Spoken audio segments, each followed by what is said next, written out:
If you bring me the Spartan king, I'll do the impossible to repay you.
Even in paradise, people want my family dead.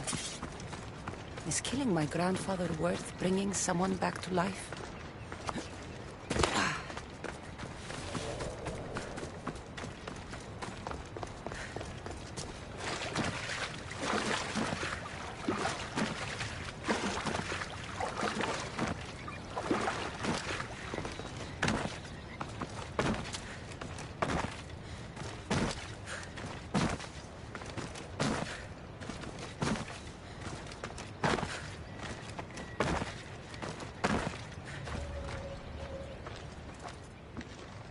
What are you doing out here? There is something I wanted to ask you. Will you fish with me?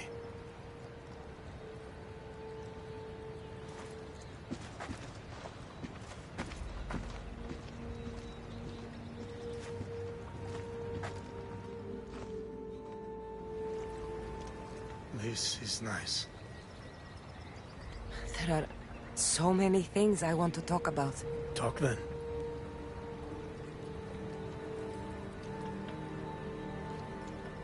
After everything you lost at Thermopylae, your men, your wife, your children, Sparta, in the end, was it worth it?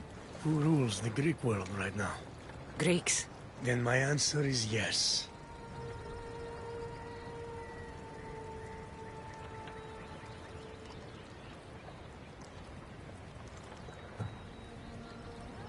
Mater told me of... Only what my mother told.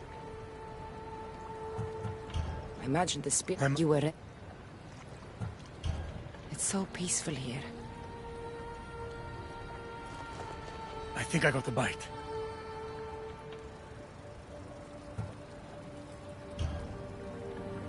Grandfather,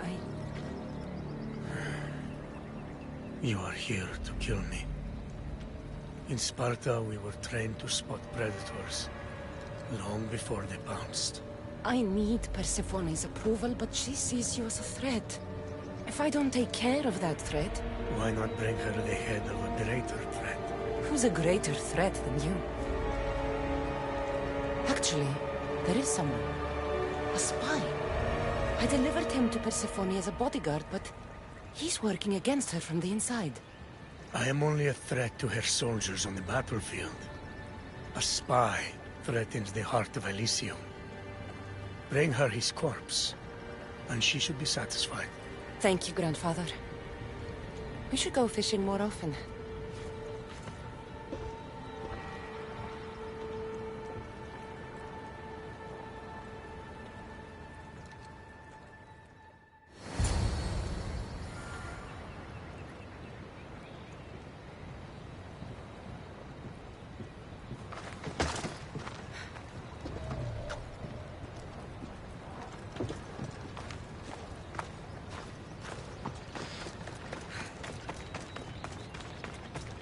Persephone won't like this. Maybe if I bring Kyros alive, she can deal with the traitor herself.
he is.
This area will be well defended.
Phobos, away!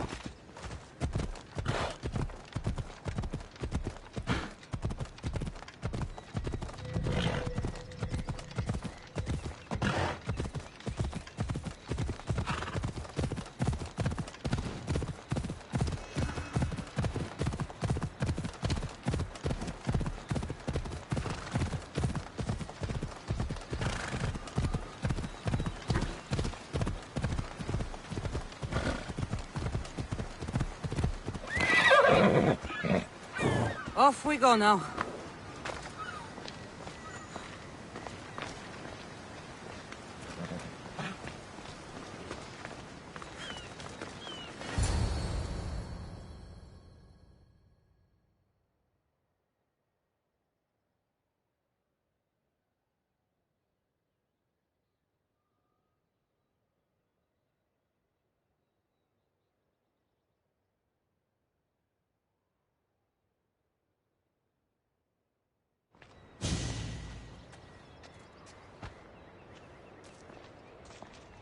Kyros of Zarax?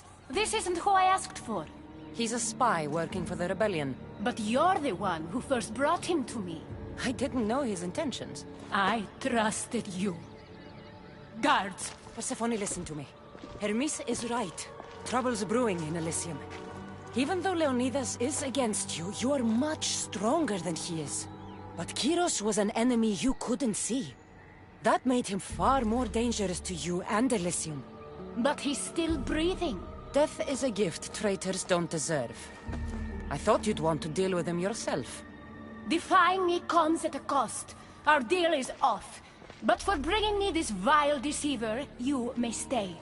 Figure out that mysterious little staff of yours.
Let me know what you need.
Come back anytime.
I never wanted this.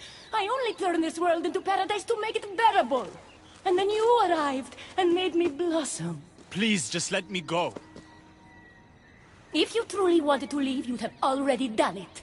Or have you forgotten?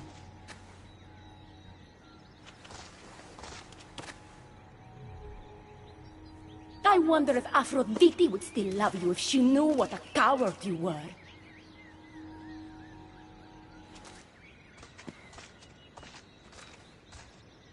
Not having second thoughts, are you?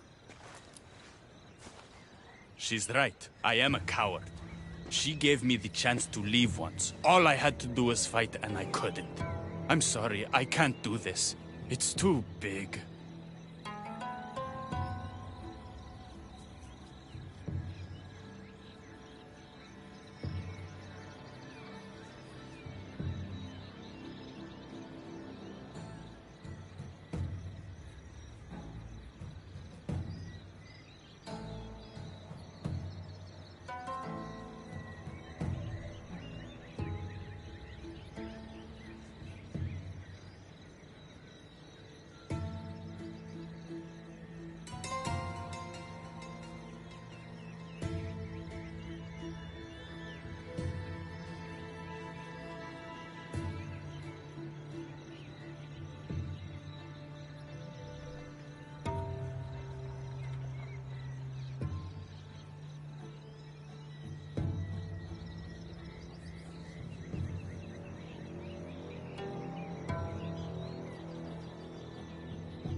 Adonis, I want you to close your eyes and imagine Aphrodite. Don't let Persephone make you forget why you're fighting. You're right. It's Persephone's greatest talent, making us forget the ones we love. Keeps people from wanting to leave. Let's remind them, shall we? At the base of the Palace of the Colossi, you'll find one of Hermes' inventions, stolen from his workshop. It's said to destroy everything it touches. What are we destroying? Atop the palace is where Persephone keeps her sleeping Colossi. Bring the device there and make sure they never wake again. The smoke will let every rebel camp in Elysium know the time to strike is now. What are we waiting for? Try not to kill anyone. Success without detection and death is sure to convert more non-believers to our cause.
Stay hidden if I don't want to fight.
When we first met, I laughed when you said you wanted to escape Elysium.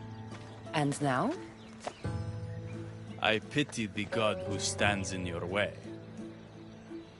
So what will you do? I have some preparations to make before our final assault on Persephone's palace.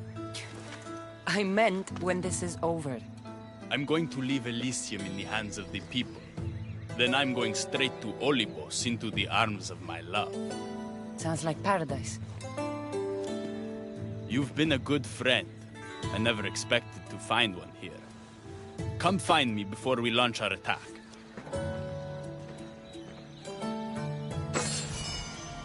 The rebellion's almost ready to make its stand. I should check back with Hitabi in case she's returned. And get some answers.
Persephone, I was looking for Hitabi.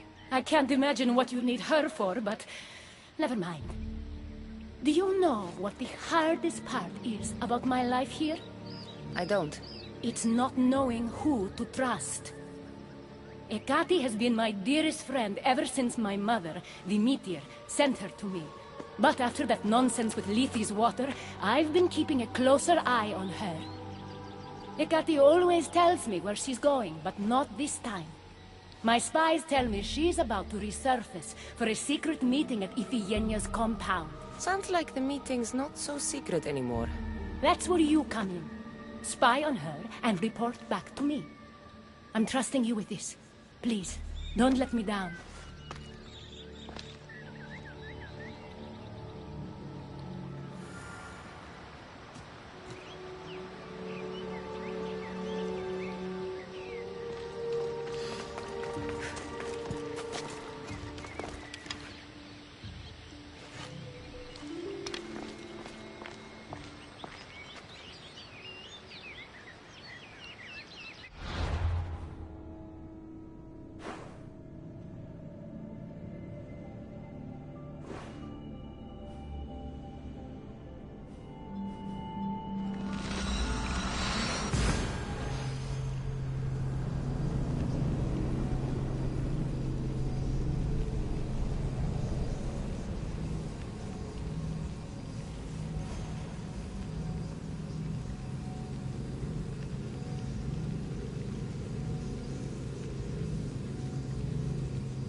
Looks like this is my chance to find out what Hecate's up to, too.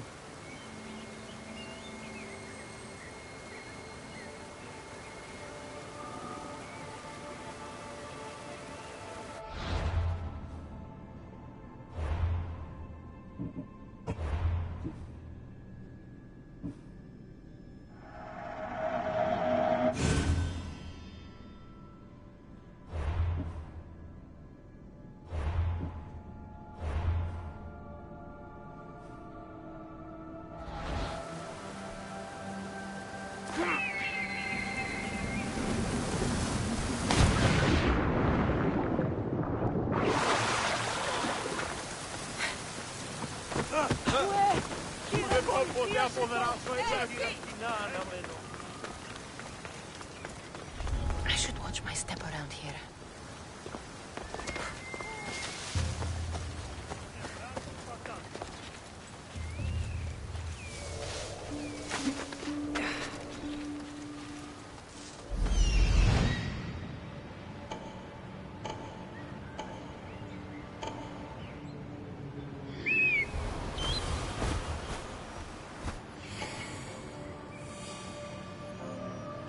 There she is.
Nothing going on here now.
You're free from Persephone's grip!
I was wondering when you would arrive, locksmith. You know, I prefer Keymaker. Your mastery of language is overwhelming as always. How you stay so humble is beyond me. You know why I'm here, Hecate. We need to talk about your newfound friend, the Keeper. Don't worry. I didn't tell Cassandra about the key to the underworld you cleverly disguised as Ross's cover. Why would I want her running straight to Persephone's palace? It's not about that. I know you've been spending a lot of time together, and undermining Persephone in the process. Cassandra has been undermining Persephone, not me. At least that's what Persephone will see when I'm through. I'm all too familiar with your ability to whisper in Persephone's ear, but whatever tale you spin for her isn't the truth, is it? You've been trying to push Persephone out of power. Hermes, you know her quest for control is corrupting her. You must see that Persephone has changed. The only one who wants control is you. Why can't you support her? It's true. You are jealous of her. Doing everything Persephone tells you isn't helping her, Hermes. Let alone getting you what you so desperately desire. Could either of us really help her after what she's gone through? But I am no traitor.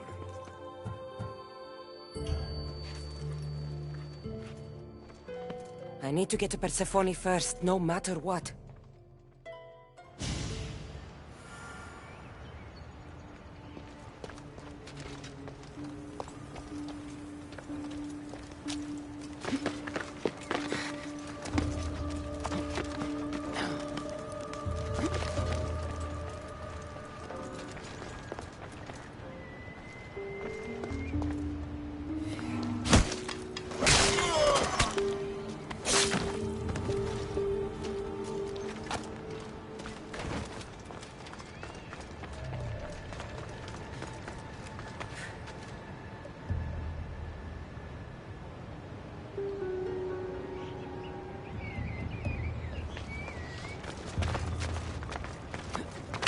So Ross's collar is the key to opening the gate to the underworld.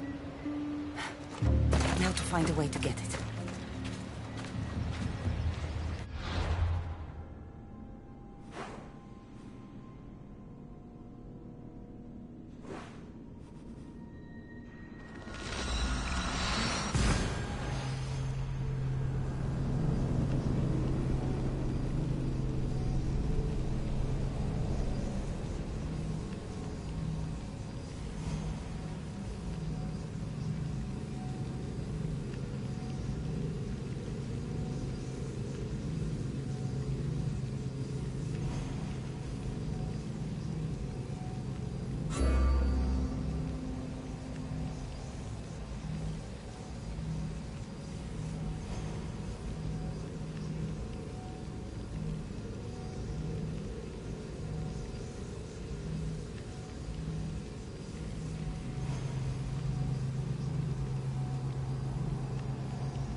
So? What did you find out? Hekate's been working behind your back. What folly is this? An outsider accusing me of treason after breaking into your sanctuary.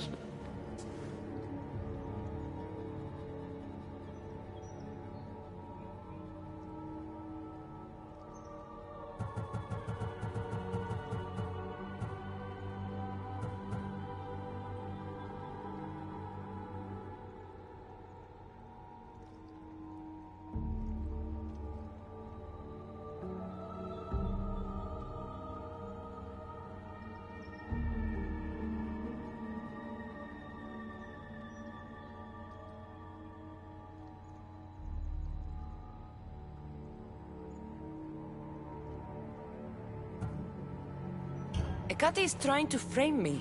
I had nothing to do with the break-in.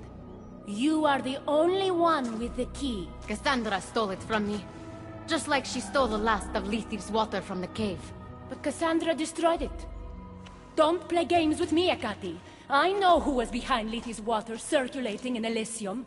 The point is, there's been trouble in Elysium ever since you got here. That's no coincidence. You're clearly trying to push Persephone out of power.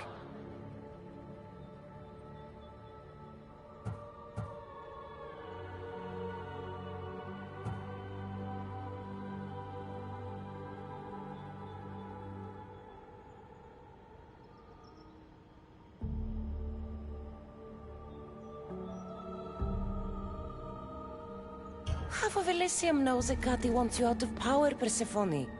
Why can't you see that? You can't believe these lies! A silver tongue joined the delinquents operating in Defcalion's heritage after this outsider helped her. I've heard her myself. She's singing your praises as an ally to humans. What? Start being honest, Hecate, and fast. Furthermore, a gathering of your most devoted followers was recently targeted. Yes, all poisoned with aconite, which you have quite the green thumb for. Curiously, the last of my batch was stolen from me right before the party. It wasn't me. Is it a coincidence then, outsider, that someone matching your description was seen fleeing the followers' symposium? Enough! I have reason to suspect the both of you of treason at this point. Hecate is my oldest friend in the underworld, and for a while I thought my truest. Give me one reason why I should believe your word over hers.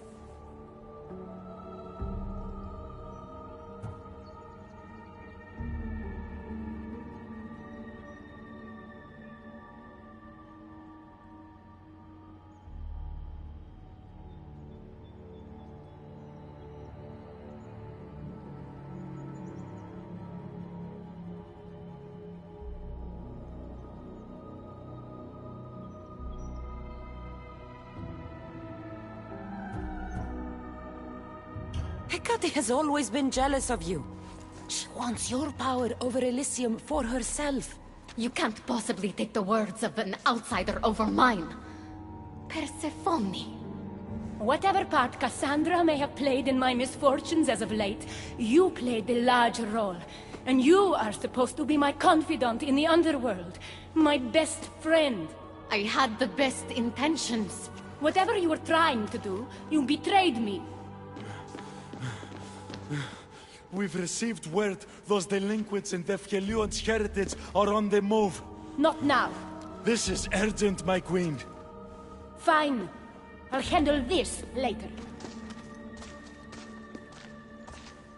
I should have known you would stab me in the back. You can't betray someone you never held any loyalty for.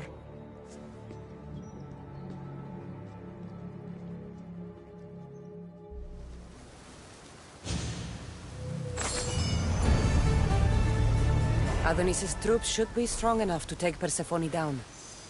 I should let him know.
I'm warning you!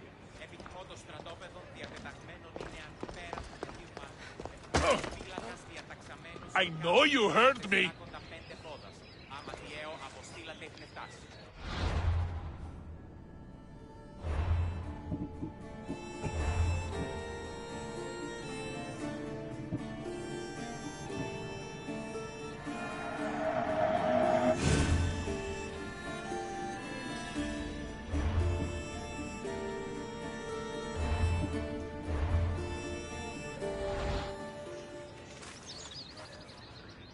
I've had scouts looking everywhere for you.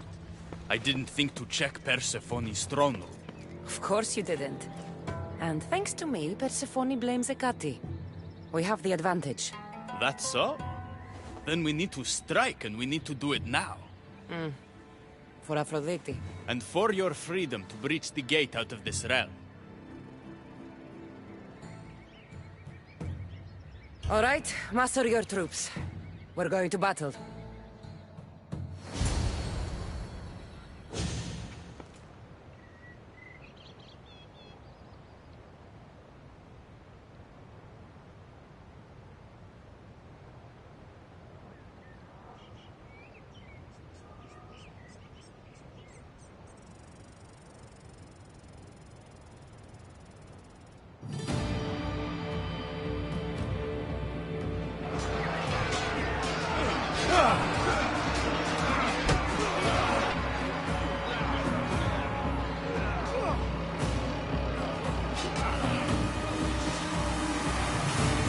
Paradise awaits!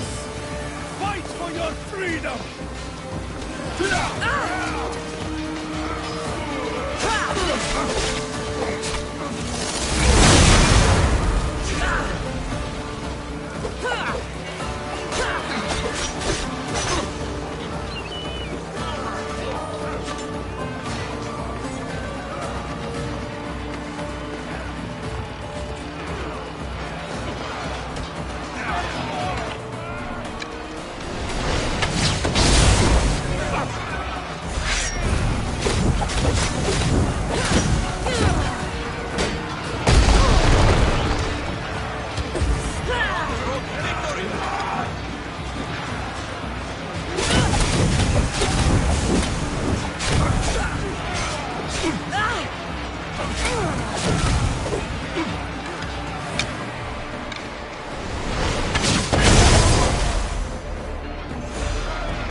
Let's see what you're made of!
Hermes, you shouldn't be here.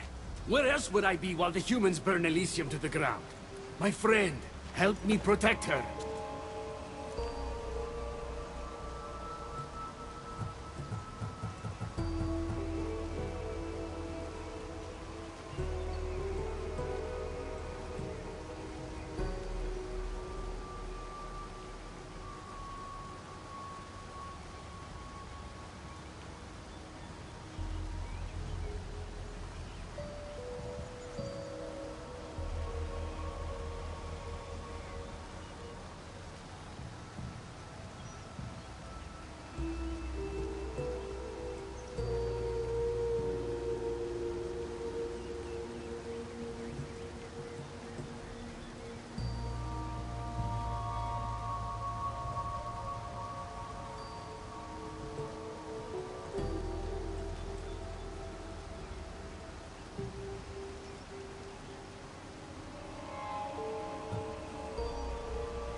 I have helped you, but nothing is going to stop this. The gate must open. After everything I've done for you, please, Hermes, listen to me. We haven't had the easiest friendship. The staff keeper and the keymaker. But you've done so much for me. Together, we'll get Persephone to stand down. Thank you. Let's go. Together.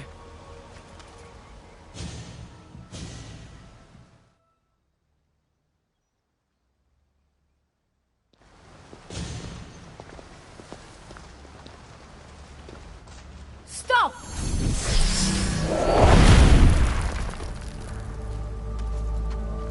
Pathetic! You failed me for the last time, Hermes Trismegistus.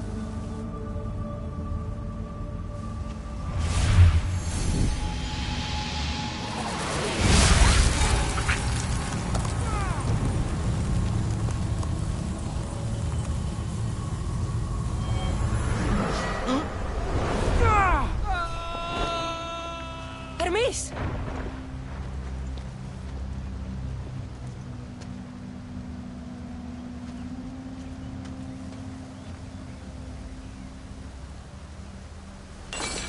That's it. Persephone's control over Elysium needs to end. Now!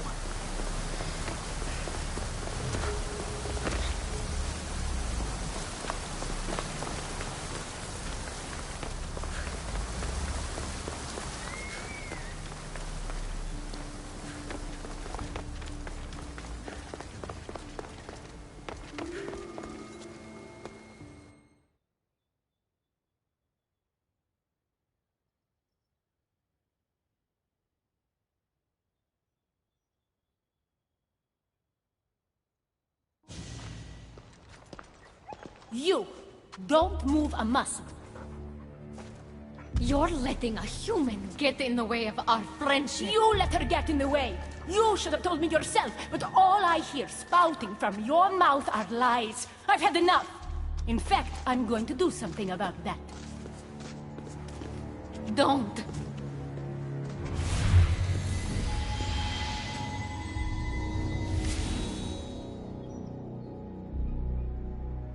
You were never fit to lead Elysium, and I hate your dress.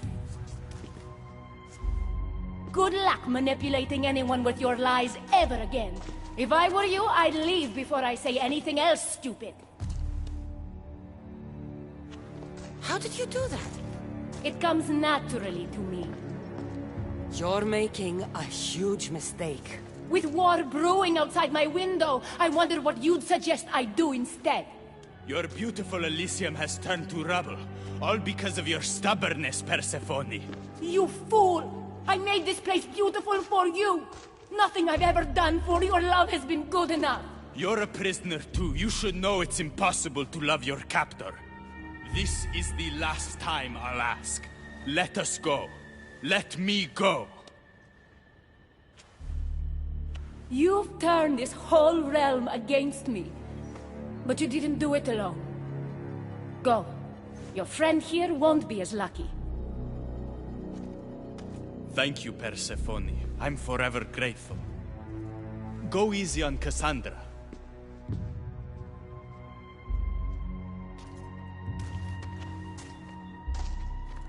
your turn.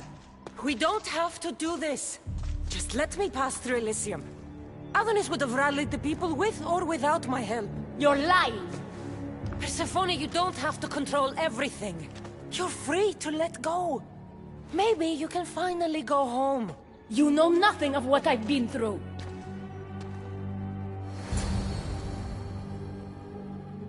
I was stolen from your world. I had no choice but to take this one for myself.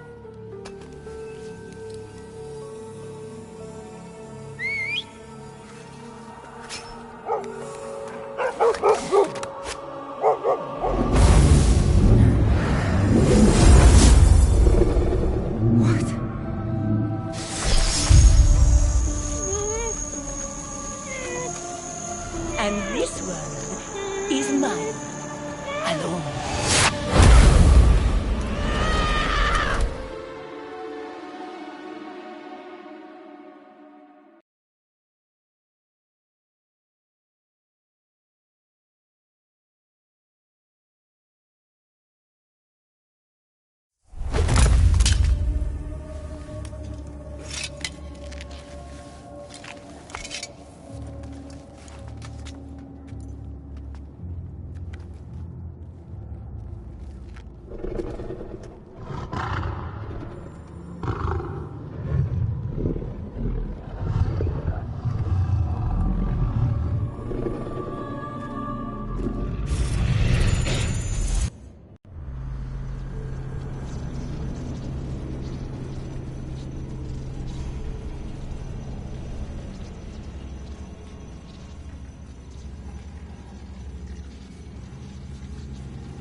Victoria! No time for that! Abstergo's found us!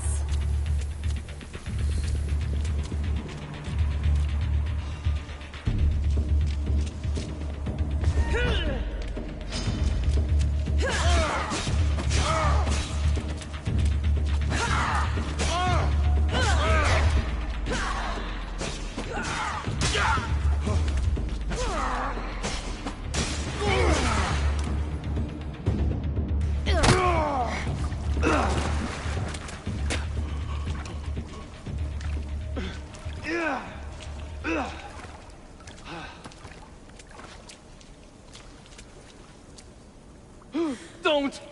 Layla!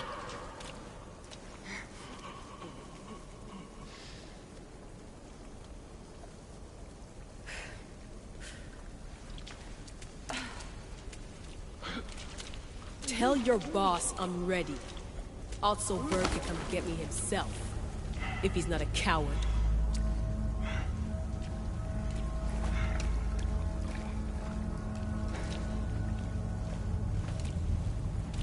What the hell is wrong with you? What else could I do? They were out to kill us. Even Alethea ran for the hills. There was no reason to massacre them.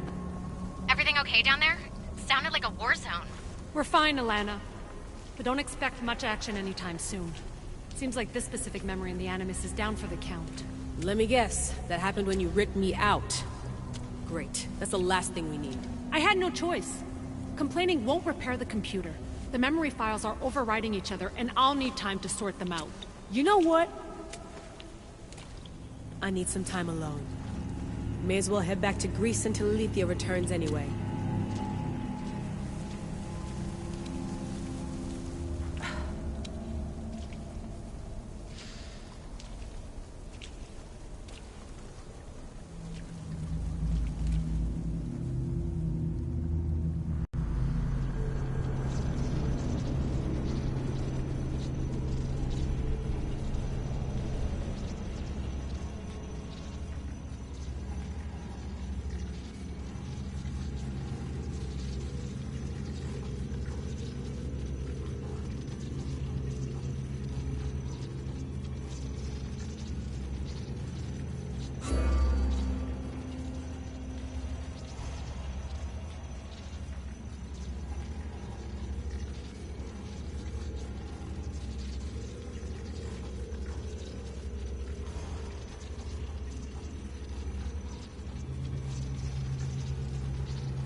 The sun has set.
And here you're supposed to listen and be impressed by the precursor monument around you.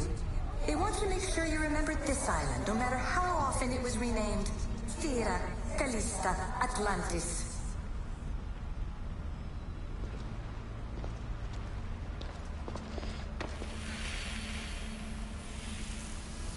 At least one of the worst influences is gone in my present, anyway. Juno's power was immense. I never would have been able to transmit these recordings if she was still here.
Here, visitor.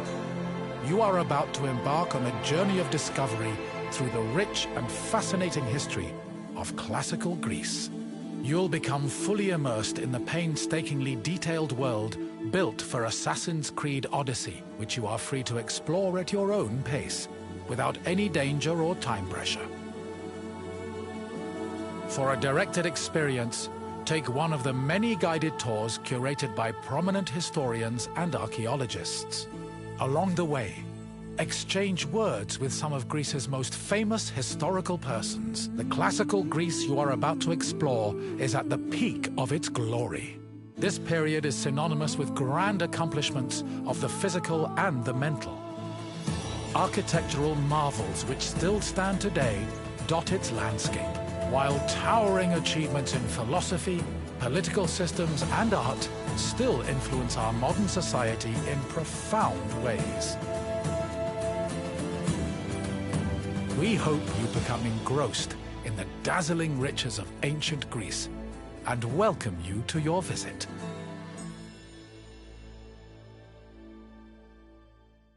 Αδύνατον εστί!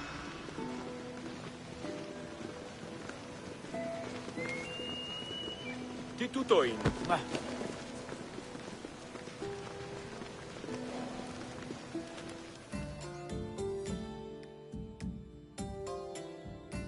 Greetings, wanderer, and welcome to the Acropolis, the shining jewel of Athens. My name is Aspasia. Though I am not originally from Athens, I have climbed to the top of its social ladder using my wit and intellect. I've even earned the love of Pericles, one of the most powerful men in the city. The mind truly is a beautiful thing. Personally, I think the Acropolis is one of, if not the, greatest place in all of Greece. Though, considering it was the project of my partner, Pericles, I may be a touch biased.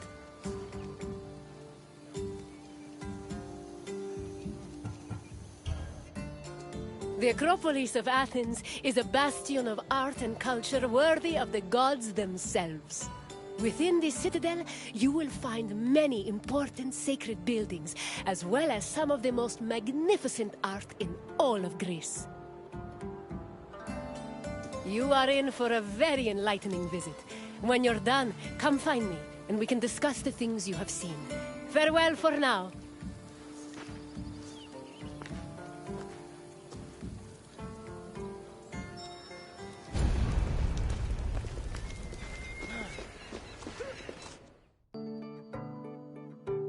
The Acropolis has gone through many changes in its long history.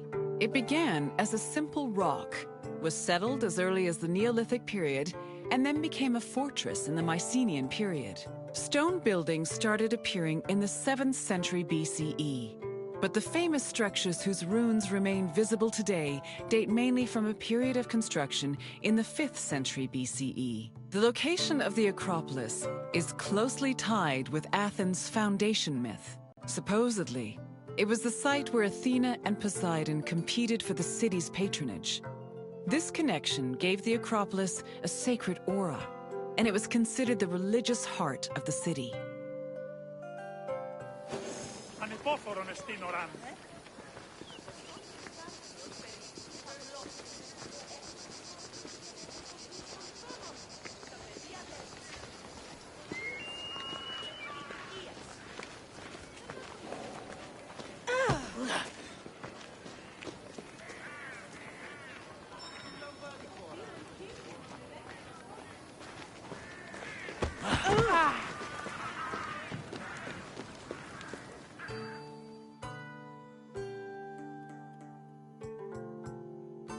The Temple of Athena Nike was built on the remains of old fortifications from the Mycenaean era.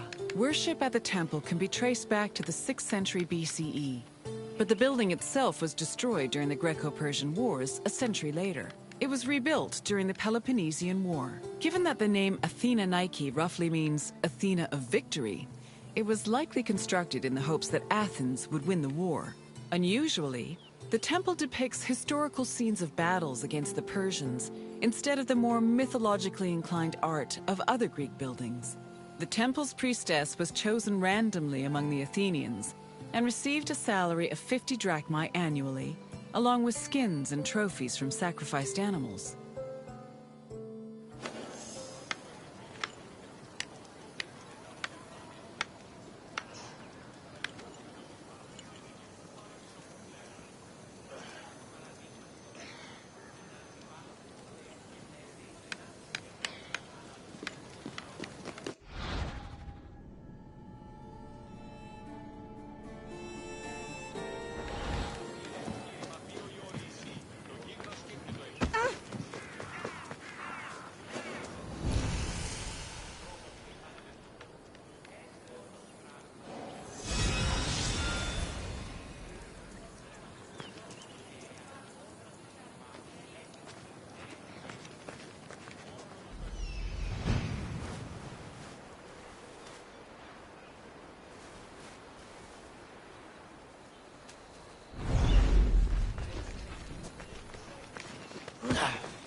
με πιστεύει τούτο.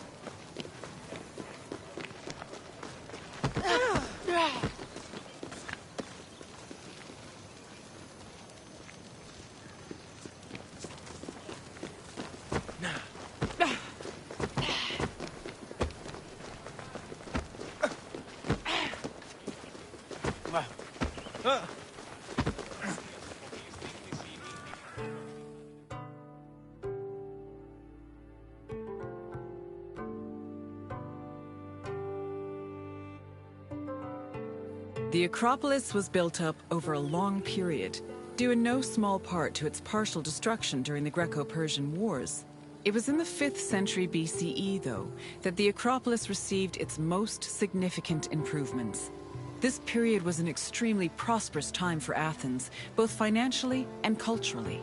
With a booming economy bolstered by trade and the Lavrion silver mines, Pericles, the leader of Athens, financed a huge project to rebuild the citadel. He enlisted the help of renowned artists, like the sculptor Phidias, as well as the architects Iktinos and Callicrates. Together, they erected buildings like the Parthenon and the Propylaea Gateway. Pericles' goal was to make the Acropolis into a glorious monument to the gods and to mortal Athenians.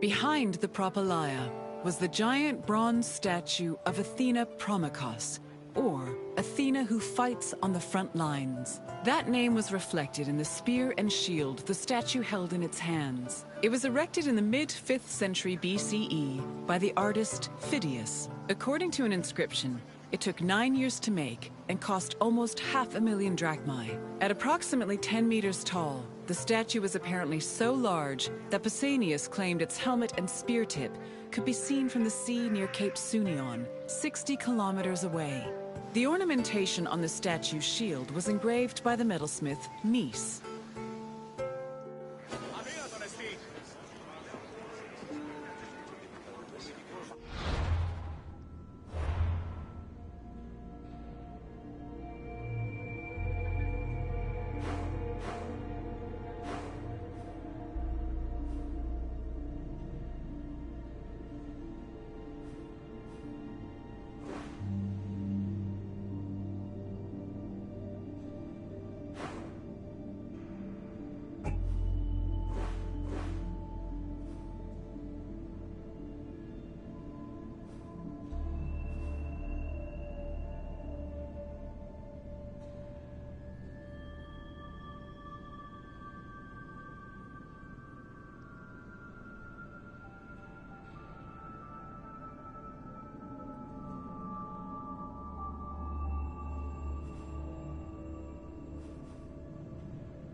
The Eraphoroi were young girls between the ages of 7 and 11 who were in charge of special rites.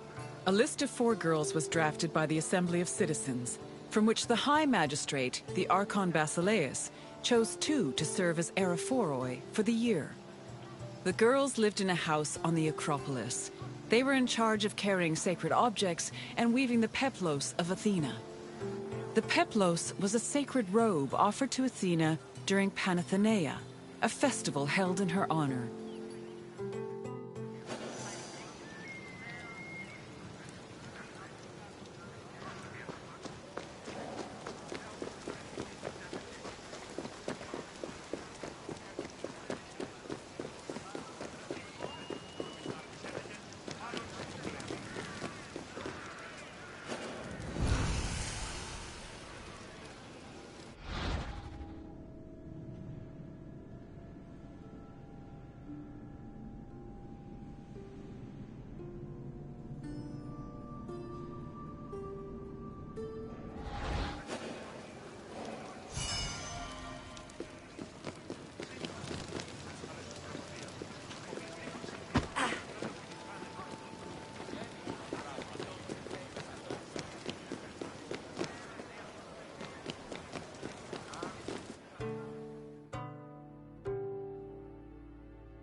The Erechtheion was an atypical temple.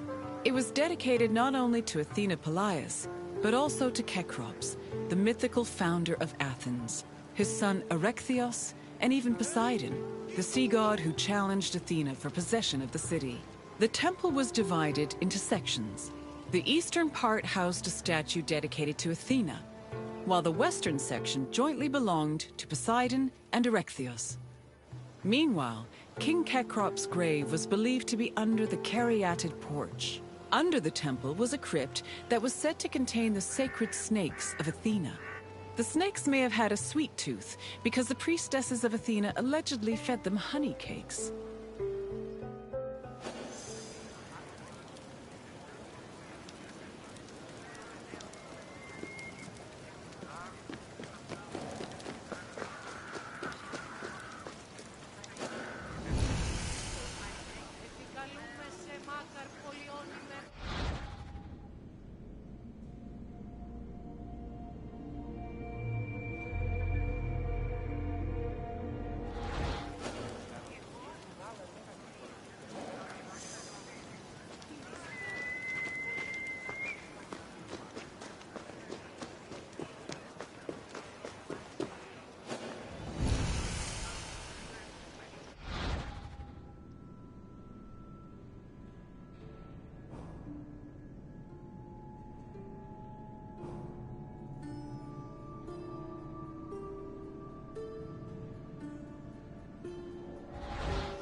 The Parthenon is one of the most well-known buildings in the world, and an enduring symbol of ancient Greek civilization.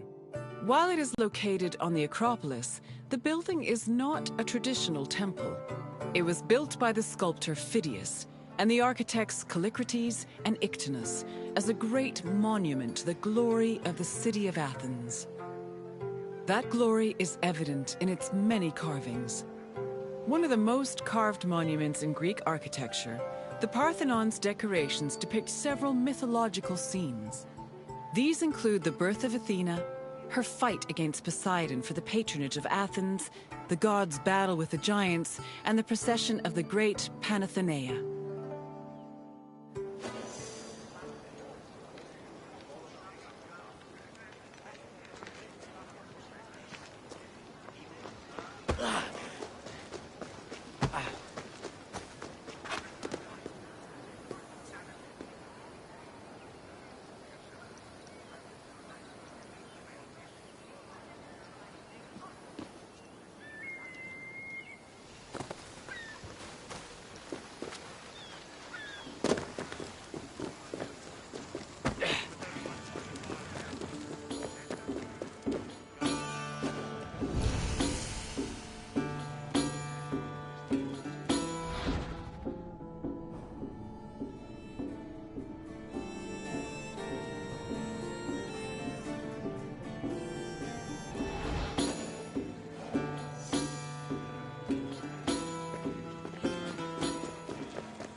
The Parthenon's inner chamber, or cella, contained a massive statue of Athena that was considered to be one of the sculptor Phidias's greatest masterpieces. The statue was chryselephantine, a combination of gold and ivory. To justify the steep cost of its construction, Pericles told Athenians that the statue was a gold reserve, which could be disassembled in times of economic distress. The cella also allegedly contained a pool, whose main purpose was to control the room's humidity, which helped preserve the statue's ivory.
Athens' treasury was located in the Parthenon, where it was believed to be protected by Athena herself. The treasury contained objects of great value, acquired from different conquests, as well as a mass of minted silver coins and various offerings to Athena. Heracles also decided to move the entirety of the Delian League's treasure to the Parthenon in 454 BCE. This was a great testament to Athens' power over the rest of Greece. The riches were divided into two parts, the Demosia, which belonged to the city, and the Hiera Cremata, which was dedicated to the goddess and only used for religious purposes.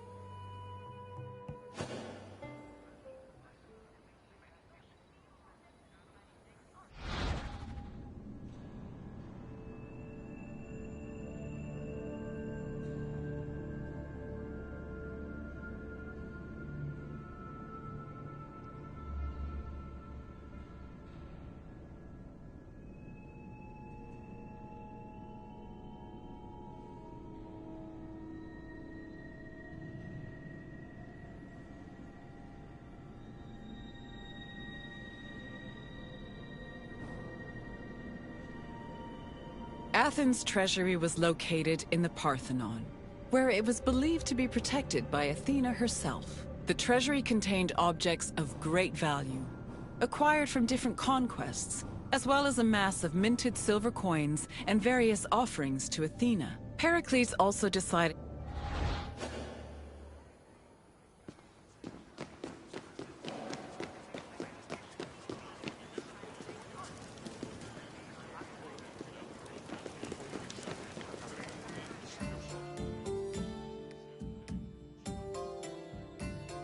And what did you think of the Acropolis?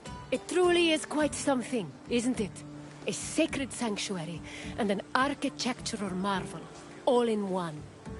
If you have any questions, don't hesitate to ask.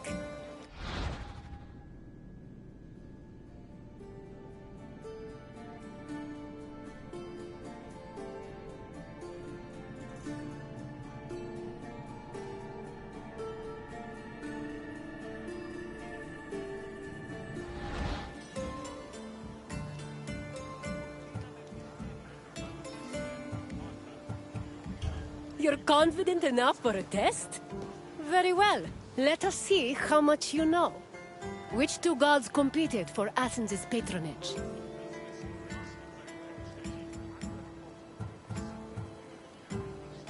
Which two gods competed for Athens' patronage? Which two gods competed for Athens' patronage?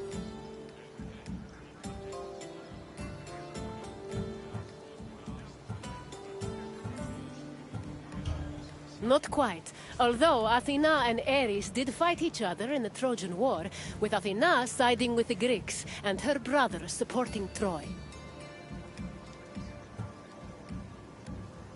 These goddesses were often at odds, since Aphrodite represented carnal delights, while Artemis was a symbol of celibacy.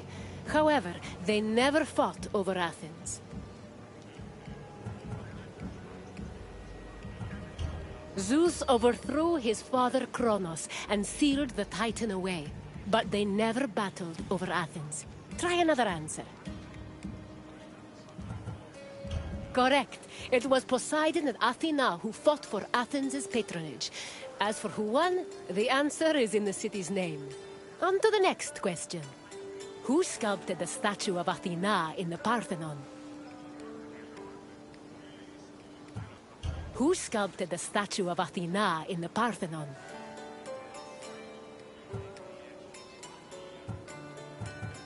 Correct. The renowned sculptor Phidias made the statue, which was considered one of his masterpieces. And now, the final question. Which king's tomb was believed to be under the caryatid porch?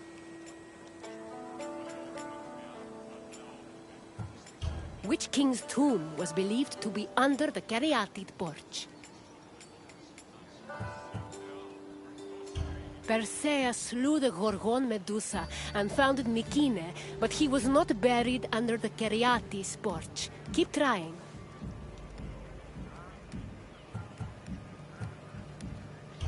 I'm afraid not. Menelaos was known for two things: marrying Helen of Troy and going to war when she left him for the beautiful Paris. Try another answer. That is correct. Cecrops was the mythological first king of Athens, and his tomb was said to be under the Erechtheion. It seems you know much about this place. Well done, wanderer.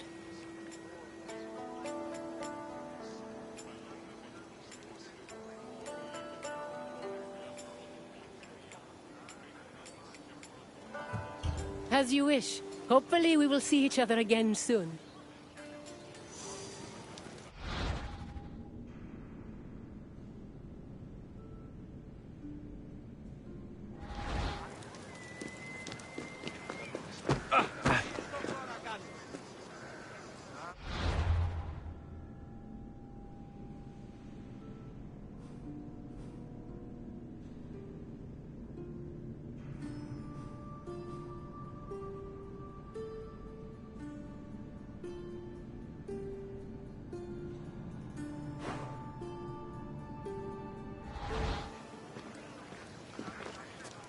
And what did you think of the... It truly is quite something. If you have any questions... Very well. On to the next door.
Welcome, traveler, to the ruins of Mykene. My name is Herodotus, and I am a traveler from Hyrcanassus. I retrace the cause of various events, such as wars and great calamities.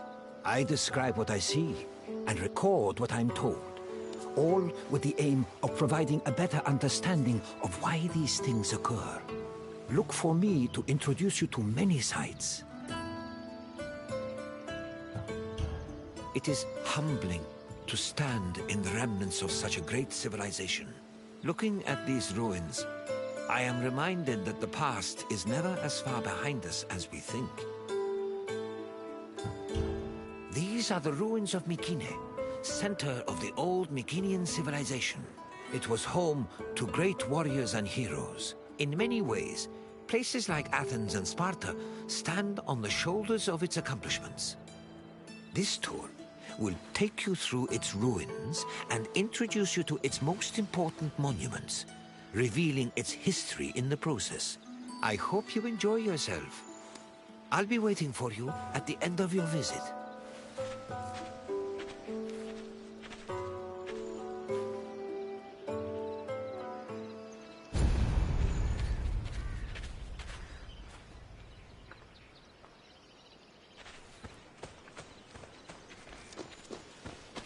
I will see you again soon, traveler.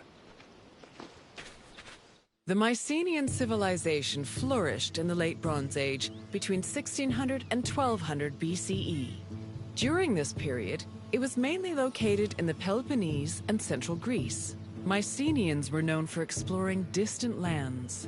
Notably, they battled the Hittite allied city of Walusa in a conflict that was believed to be the inspiration for Homer's Trojan War. But the Mycenaean people didn't only travel to fight.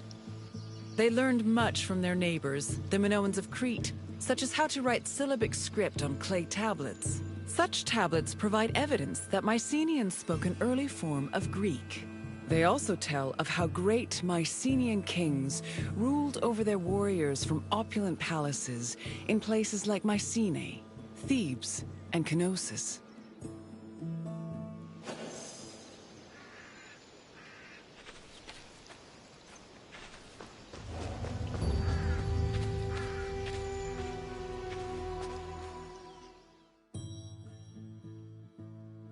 The entrance to Agamemnon's citadel, or the Lion Gate, is one of the most iconic monuments in Mycenae.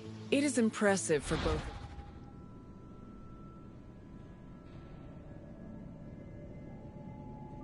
its height and for the intimidating rendering on its relief, which depicts two lions standing on either side of a column. Unfortunately, the lions' heads, which were presumably made of a precious metal or higher quality stone, have been lost to time. The gate was most likely meant to greet a triumphant king returning home from successful military campaigns and to awe foreign visitors.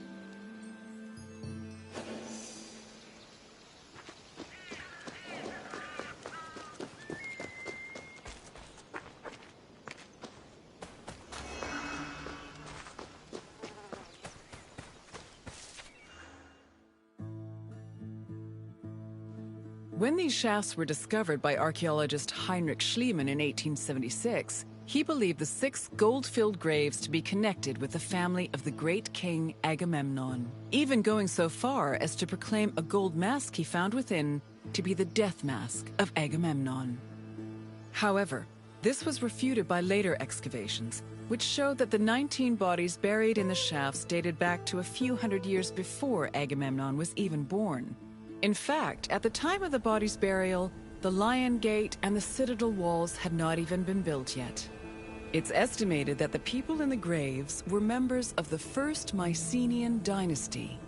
The graves later became a place of worship for Mycenaean kings, who raised walls to protect them. These walls helped preserve several incredible artifacts, including women's jewelry, death masks, and masterfully crafted weapons.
By 1250 BCE, Mycenae was at the height of its power, and its living quarters and workshops were numerous. Houses were built everywhere, from the top of the palace's hill near the king's residence, to the slopes and terraces within the walls, to the nearby hills outside the citadel.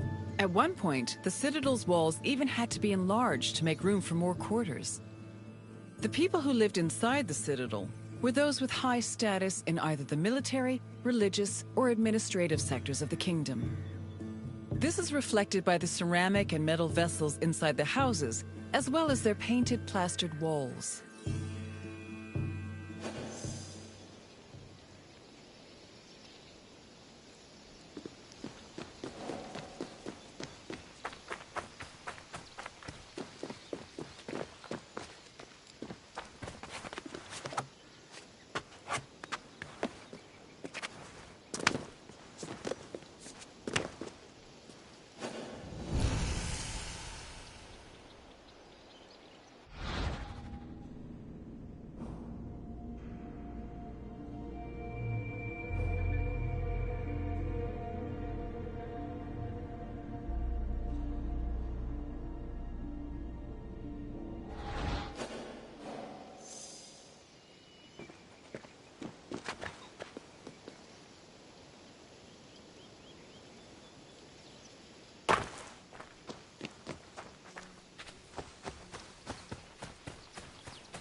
A traveler seeking an audience with the king would have first ascended a steep ramp from the Lion Gate to the Citadel's summit. Here, they would have walked into the palatial complex through a grand entrance called the Propylon. Once inside, their gaze would immediately be drawn to the palace's main hall, a monumental area known as the Megaron. The vividly decorated Megaron, which glittered with precious objects and colorful frescoes in its heyday, was where the king would have received the traveler. If the king was feeling generous, he would have shared with the visitor the palace's most marvelous feature, its commanding and majestic view, which stretched from the plain of Argolis to the gleaming Aegean Sea.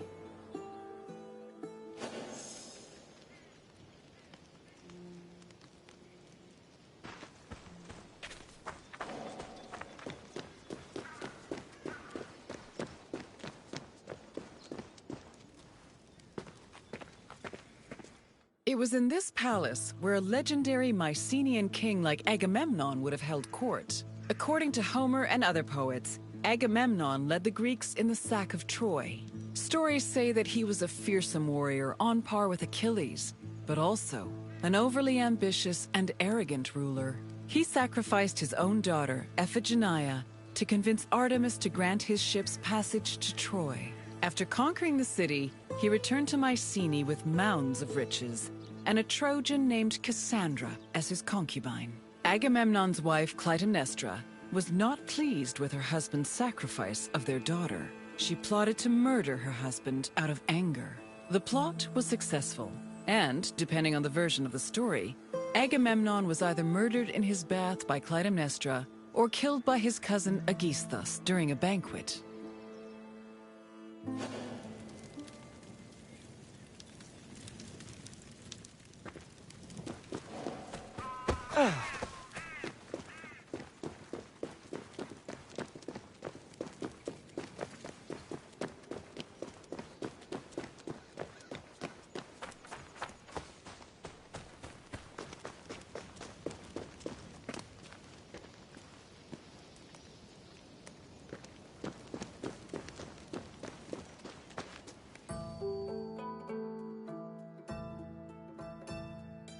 You've completed the tour.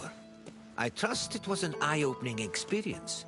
Though it did not last, Mycenae was a sort of precursor to what would eventually become the Greek civilization we know today. It's important we remember them, if only to avoid repeating their mistakes. Now, what else would you like to do?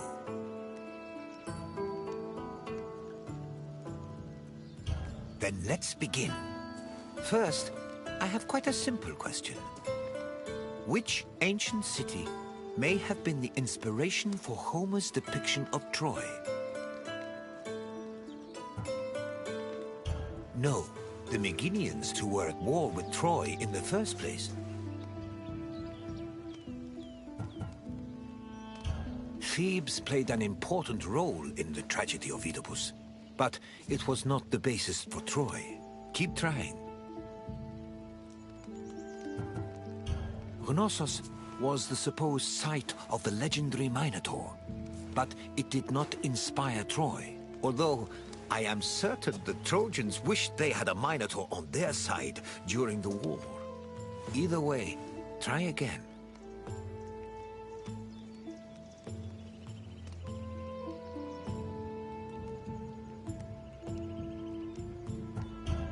Which ancient city may have been the... Yes, the Mycenaeans' conflict with the city of Wilusa allegedly inspired Homer's Trojan War. Now, for the second question. Agamemnon sacrificed his daughter Iphigenia to convince which god to allow him to proceed to Troy?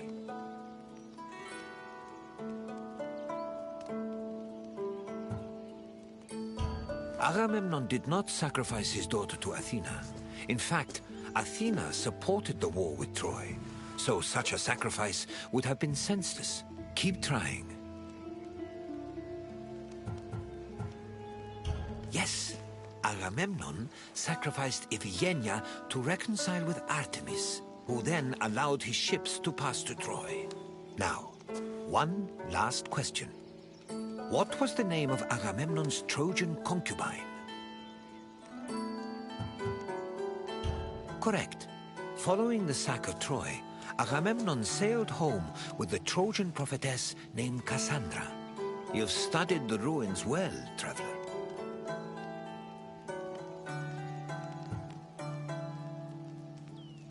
I appreciate your desire for more knowledge.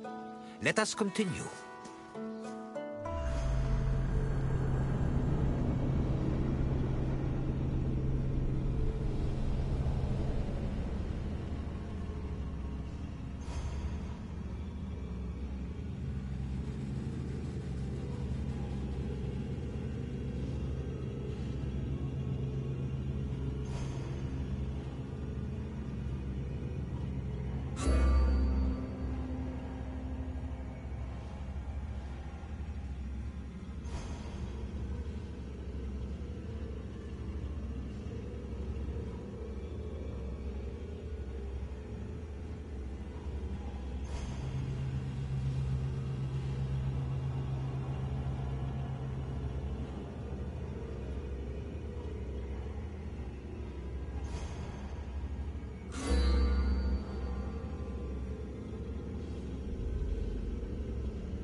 Welcome, friend, to this especially sacred part of the Olympian Sanctuary. My name is Varnavas, and I am a ship captain. Don't be fooled by my scarred eye. Though I've seen my share of combat, I mostly stick to trading these days. Well, trading and introducing visitors like you to wonderful sights like this. This place is practically vibrating with divine energy. I feel like if I look over my shoulder right now, Zeus will be staring back at me.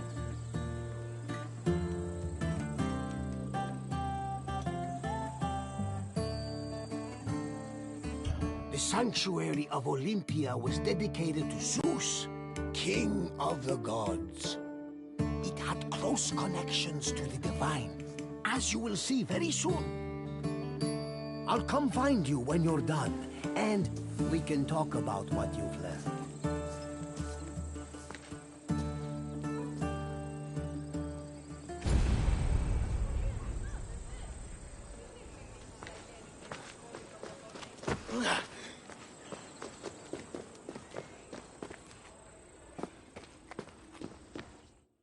This workshop was built for the renowned sculptor Phidias after his work on the Acropolis of Athens. In 435 BCE, Phidias came to Olympia to begin working on the great chryselephantine statue of Zeus. He died 5 years later, shortly after completing his masterpiece. This grand statue would become one of the 7 wonders of the ancient world.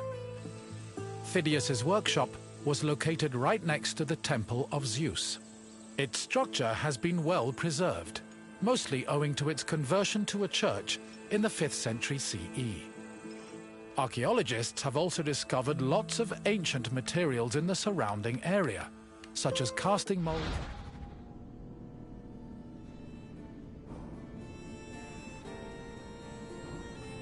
and sculpting tools. The most famous artifact, however, is a cup bearing an inscription that aggressively states, "I belong to Phidias."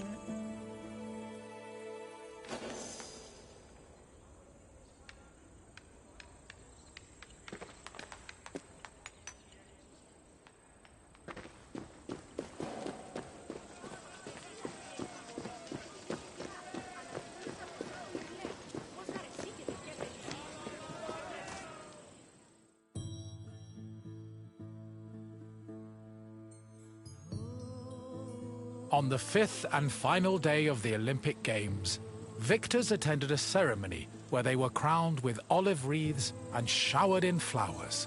The crowns came from the sacred olive tree of Zeus, which was planted near the god's temple. A young boy trimmed the branches with a golden sickle before giving them to the Hellenodikai to turn into wreaths. After the crowning ceremony, it was time for great feasting and celebration.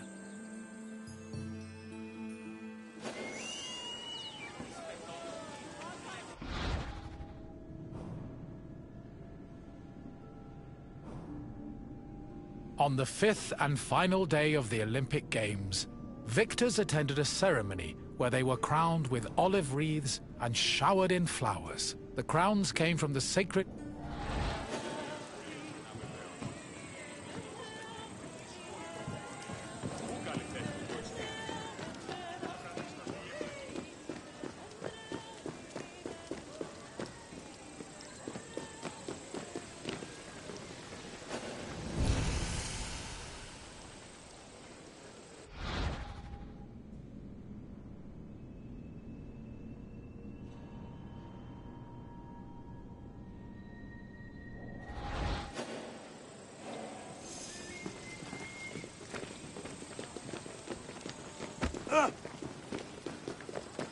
Di tutto io.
Pelops was both a legendary Greek hero and the mythical founder of the Olympic Games. According to legend, Pelops fell in love with the beautiful Hippodamia. Her father, Oinomaos, the king of Pisa, disapproved of their union. Having once heard a prophecy that he would be killed by his son-in-law, Oinomaos was known to challenge his daughter's suitors to chariot races, killing them when he won. Still, Pelops was determined to win Hippodamia's heart. Before the race, he enlisted the help of Poseidon, who gave him a golden chariot with 4 winged horses. Pelops was able to win both the race and the hand of his beloved, while Oinomaos was dragged to death by his horses. The start of this famous race was depicted on the eastern pediment of the Temple of Zeus.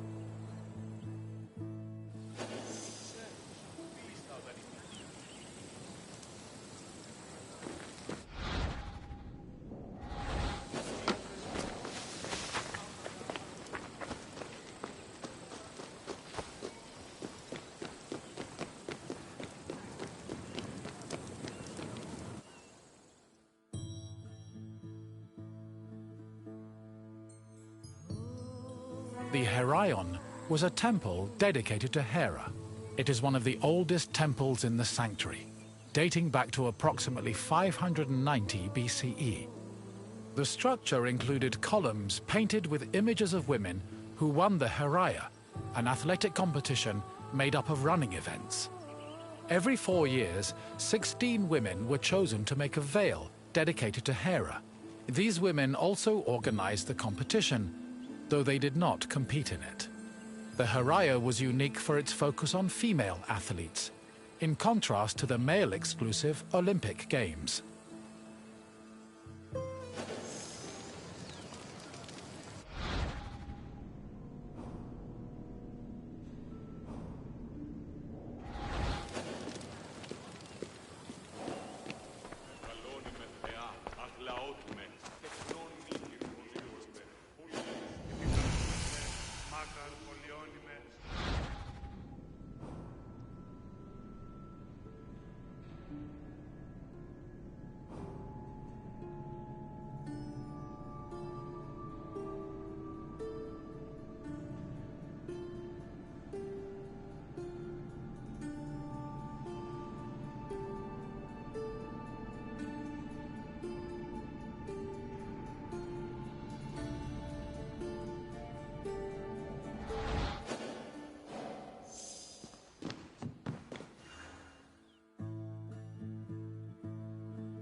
Hera was the goddess of women, marriage, family, and childbirth. She ruled Mount Olympus as Queen of the Gods, along with her husband and brother Zeus. Many mythological stories paint her as being annoyed at Zeus's many lovers and illegitimate offspring. In Greek art, Hera is usually depicted as matronly and regal, often wearing a crown or sitting on a throne. She is also sometimes seen holding a pomegranate, a symbol of both fertility and death. Hera's cult was very popular across Greece, and Olympia even minted her image on its coinage.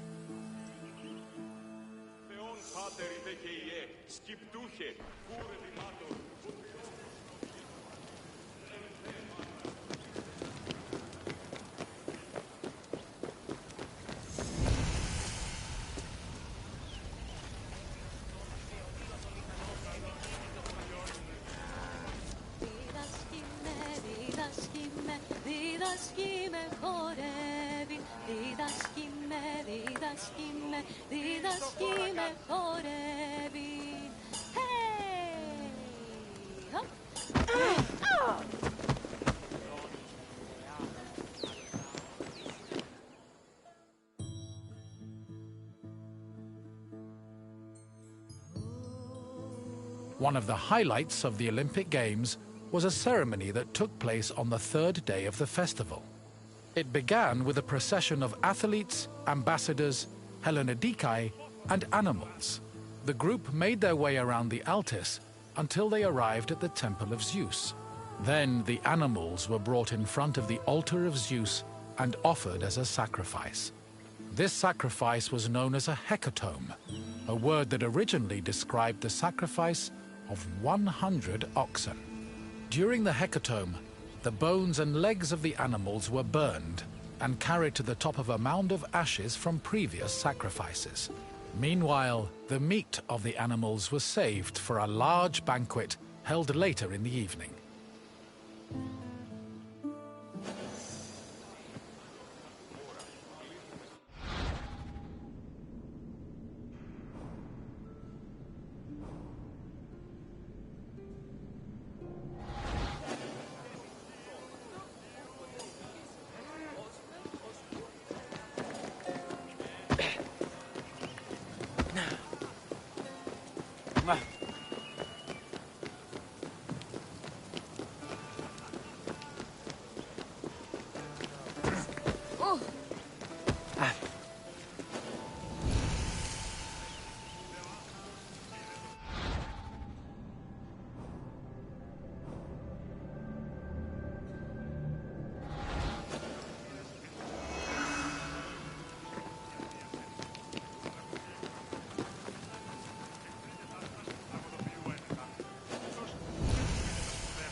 The Olympic Games were dedicated to Zeus, and all the ceremonies and events were hosted in his honor.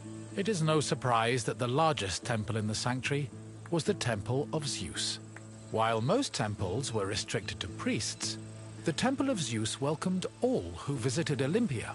This openness was most likely meant to show off the gold and ivory statue of Zeus that stood within the temple's walls. The building also featured art depicting both versions of the Olympic festival's founding myth. The eastern pediment showed a scene from the legendary race between Pelops and Oinomaos. The temple's metapiece, meanwhile, showed the 12 labors of Heracles, the other mythical founder of the games.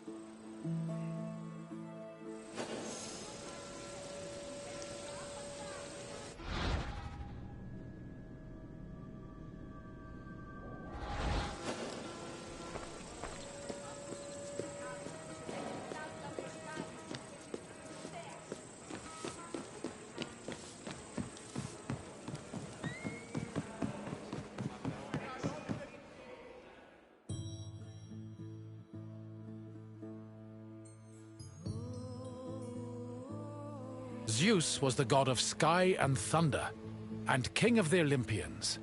He ruled the world from his home on Mount Olympus.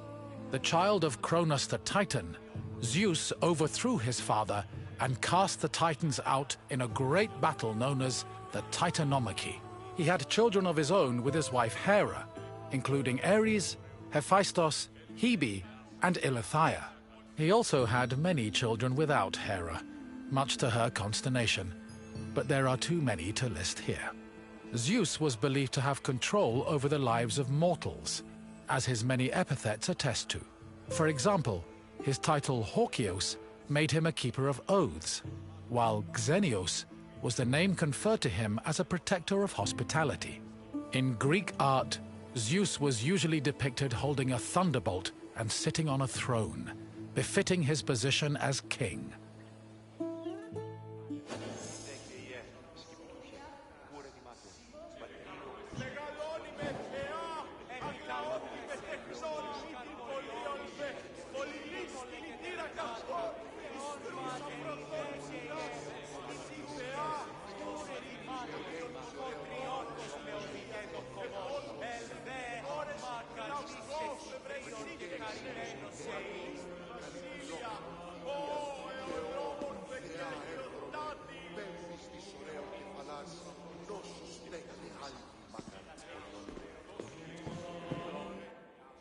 The Temple of Zeus was home to the chryselephantine statue of Zeus, one of the 7 wonders of the ancient world. The statue, made of gold, ivory, and wood, was sculpted by the renowned artist Phidias. At 13 meters tall, it was as impressive looking as it was difficult to maintain. Oil was used to protect the wood and ivory from cracking and to prevent general decay. While the statue does not exist today, it was thankfully described by Pausanias in great detail, so its legacy lives on.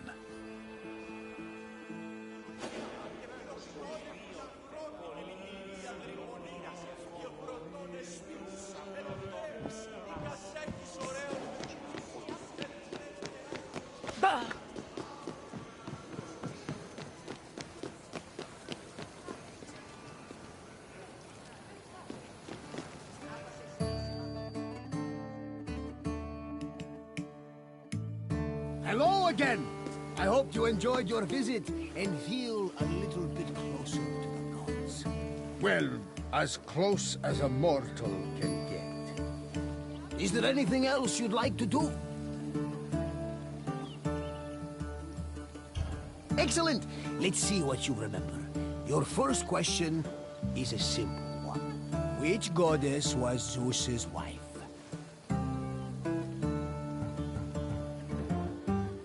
Correct! Not only was Hera Zeus's wife, she was his sister as well. But let's move on to the next question. What kind of contest did Pelops win in his quest to marry Hippodamia? Yes, Pelops won a chariot race, thanks to Poseidon's help. And now, the final question. What was inscribed on the cup found near Phidia's workshop?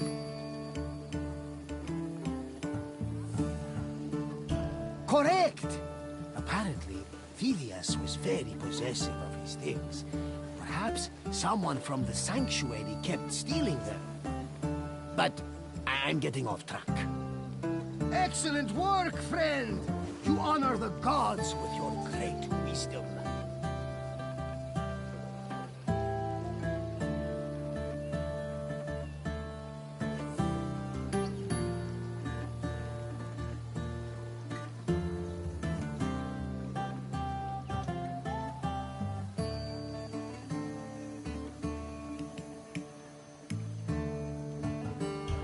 Farewell for now, my friend.